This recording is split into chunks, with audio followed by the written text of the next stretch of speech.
दोस्तों नमस्कार, आप देख रहे हैं वीआईपी न्यूज़। मैं हूं नौशीन परवीन। हमारे साथ एक खास मुलाकात में बेहद खास मेहमान मौजूद हैं, तो मैं उनका परिचय कराने से पहले उनके बारे में थोड़ी सी जानकारी देना चाहती हूँ। राणा प्रताप शेगर ने अपने थिएटर करियर की शुरुआत 1995 से पारंपरिक रामलीला में एक कलाकार के रूप में की थी। कई वर्षों तक वहाँ काम करने के बाद वे मुख्य धारा के थिएटर में आए और जनाब हबीब तनवीर के नया थिएटर में शामिल हो गए। इनसे पहले मध्य प्रदेश में विवेचना जबलपुर के तकरीबन 10 साल काम किया। नया थिएटर के सबसे महत्वपूर्ण और ऐतिहासिक प्रस्तुतियों को हिस्सा बने रहेंगे, जिनमें चरणदास चोर और आगरा बाजार शामिल है। राणा के नाम कई फिल्में हैं, जैसे पिपली लाइव, तीन राबड़ी और राठौर, हैप्पी भाग जाएगा, क्रिश थ्री, अतरंगी और विज्ञापन फिल्में भी हैं, जिनमें कैडबरी 5 स्टार की चल रही हिट श्रृंखला, रमेश सुरेश पिताजी की पतलून, एक बिलांग, छोटी कर दो भी शामिल है। राणा 2010 में दास्तान गोई का प्रदर्शन कर रहे हैं और उनके नाम 150 से अधिक शो हैं। वह मुंबई में रहते हैं, तो हम उनसे सवाल करते हैं। आइए हम पूछते हैं राणा प्रताप जी से कि आप रायपुर में आए, रायपुर में आकर आपको कैसा लग रहा है? रायपुर में आना मेरा पहली बार नहीं है। इसके पहले मैं जनाब हबीब तनवीर जी के साथ यहाँ आ चुका हूँ और जब भी यहाँ आता हूँ तो उनकी याद हमेशा ताज़ा हो जाती है और काफ़ी अच्छा लगता है यहाँ पे। मैं जब कल घूम रहा था यहाँ तो मुझे पूरा वो छत्तीसगढ़ी जो ज़बान है वो सुनने में मुझे मिली, तो मुझे ऐसा लगा कि जैसे मैं हबीब साहब के ग्रुप में आज भी उनके साथ काम कर रहा हूँ और उनके साथ रह रहा हूँ। बहुत अच्छा लगता है मुझे रायपुर में आना। आपके रंगकर्मी की शुरुआत कैसे हुई?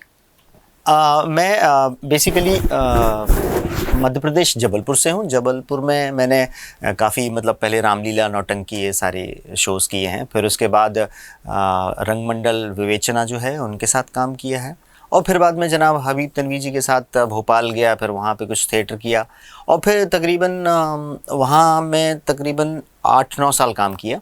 फिर इसके बाद बम्बई जाने के बाद महमूद फारूकी साहब से मिला और उनके साथ तकरीबन 2010 से अभी तक दास्तान गोई कर रहा हूँ।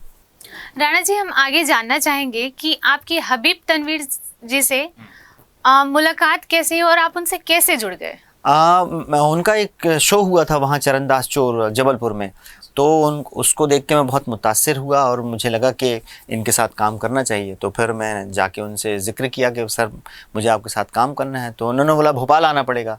तो फिर मैंने अपना बोरिया बिस्तर बांधा और हबीब साहब के यहाँ चला गया और फिर ये सिलसिला फिर उनके साथ तकरीबन काफ़ी लंबा चला। थिएटर के साथ फिल्मों में आपकी शुरुआत हुई, तो फिल्मी शुरुआत आपकी किस तरह से हुई? हबीब साहब के साथ काम करने के बाद फिर मुझे लगा कि अब थिएटर से तो उस तरह से कमाई होनी नहीं है, रोज़ी रोटी कैसे चलेगी।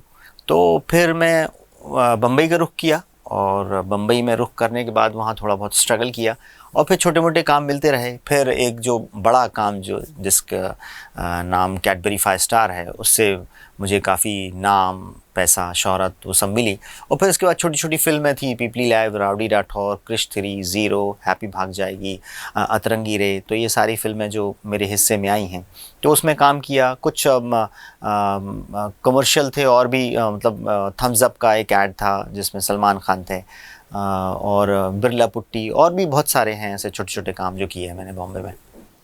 राणा जी, हम जानना चाहेंगे कि आपको किससे प्रभावित होकर नाटकों और थिएटर में काम करने की प्रेरणा मिली? हाँ, ये एक अच्छा सवाल है कि एक ज़माने में मेरे दादाजी की नौटंकी शैली में, जिसको हम छत्तीसगढ़ी में गम्मत बोलते हैं शायद, तो यहाँ पे नाचा शैली भी होती है, तो उसी तरह का एक नौटंकी शैली की एक पूरी परंपरा हमारे परिवार में, पूरे ख़ानदान में रही है।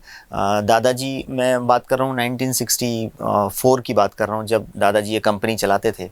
तो फिर वो कंपनी बंद हो गई। फिर हो सकता है, मैं तो पैदा भी नहीं हुआ था उस टाइम, तो हो सकता है उनका कुछ जीन्स मेरे अंदर आ गया है और जिसकी वजह से मेरे अंदर ये नाटक, नौटंकी और थिएटर की जो एक करने की जो ललक हुई है शायद वहीं से आई हो और इस वजह से मैं लगातार इस तरह से जुड़ा हूँ थिएटर से। तो हमने जाना राणा प्रताप जी के जीवन के बारे में, तो हम राणा प्रताप जी के भविष्य की उज्जवल कामना करते हैं।